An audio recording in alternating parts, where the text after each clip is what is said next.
ముందుకు తీసుకెళ్తారు. రమేష్ బ్రదర్కి మీరందరూ కూడా తోడుంటారని ఒక నమ్మకం కలిగే విధంగా మీ పెద్దరికం కనిపిస్తుంది. ముఖ్యంగా జాతీయ బీసీ సంక్షేమ సంఘం అనేది ఒక బలమైన రాజకీయ పార్టీకి ధీటుగా బలమైన నిర్మాణంతో అన్ని జిల్లాల్లో పటిష్ట కమిటీలు ఏర్పాటు చేసుకొని ప్రతి జిల్లాలో 1000 మంది లీడర్స్ని ఏర్పాటు చేసుకొని ముందుకు నడవడం జరుగుతుంది.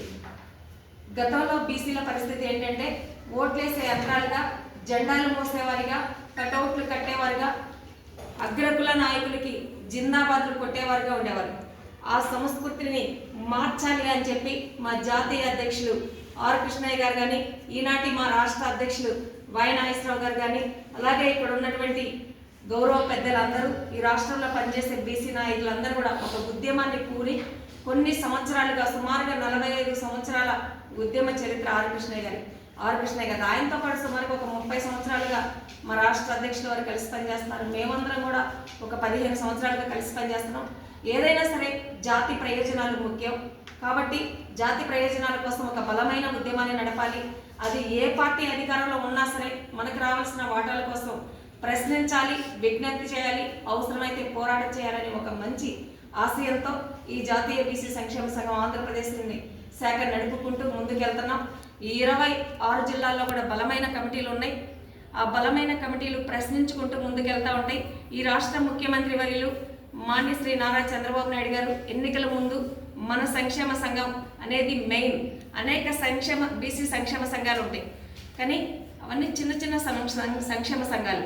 జాతీయ బీసీ సంక్షేమ సంఘం అనేది ఆర్ కృష్ణయ్య అంటే బీసీ అంటే ఆర్ కృష్ణయ్య ఒక ఘనమైన ఉద్యమ చరిత్ర.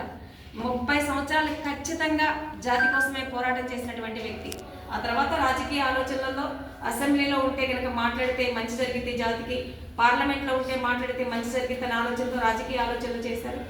అలానే ఈరోజు కూడా మేము కూడా రాజకీయ పార్టీలో ఉన్నప్పటికీ కూడా ఖచ్చితంగా రాజకీయ పార్టీలని మాకు ఇది కావాలి సార్, ఖచ్చితంగా మా జాతికి ఇది ఎలా అన్యాయం జరుగుతుంది చేయాలని చెప్పి ప్రశ్నించడం జరుగుతుంది. ఈనాటి ముఖ్యమంత్రి వర్యులు మా రాష్ట్ర అధ్యక్షుల వారిని కానీ నన్ను కానీ రాష్ట్రంలో ఉన్నటువంటి గౌరవ పెద్దలు సుమారుగా 250 మందిని పిలిచి ఈసారికి కూటమి ప్రభుత్వానికి మద్దతు ఇవ్వండి, మీ బీసీ సంక్షేమ సంఘం ఖచ్చితంగా బీసీలకు మంచి చేస్తామని మాట ఇచ్చారు. ఆ మాట ప్రకారం రాష్ట్ర వ్యాప్తంగా తిరిగి రథయాత్ర చేసి బీసీలను అందరినీ కూడా కూటమి ప్రభుత్వానికి దగ్గర చేసాం. మేము కానీ మా యువజన అధ్యక్షులు కానీ మా స్టేట్ బాడీ కానీ మా జిల్లా అధ్యక్షులు కానీ అందరూ ప్రతి ఒక్కరి కష్టం కూటమి గెలుపులో ఉంది.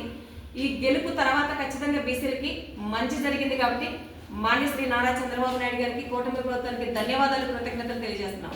ఎందుకంటే 40 మందికి ఎమ్మెల్యేలుగా బీసీలకు అవకాశం ఇచ్చారు, సుమారుగా 8 మందికి మినిస్టర్లుగా అవకాశం ఇచ్చారు, కొంతమందికి ఎంపీలుగా, అలాగే కొంతమందికి నామినేటెడ్ పోస్టుల్లో అవకాశం ఇస్తున్నారు. ఇంకా మంచి అవకాశాలు ఇవ్వాలని ఖచ్చితంగా మేము విజ్ఞప్తి చేస్తాం, డిమాండ్ చేస్తాం.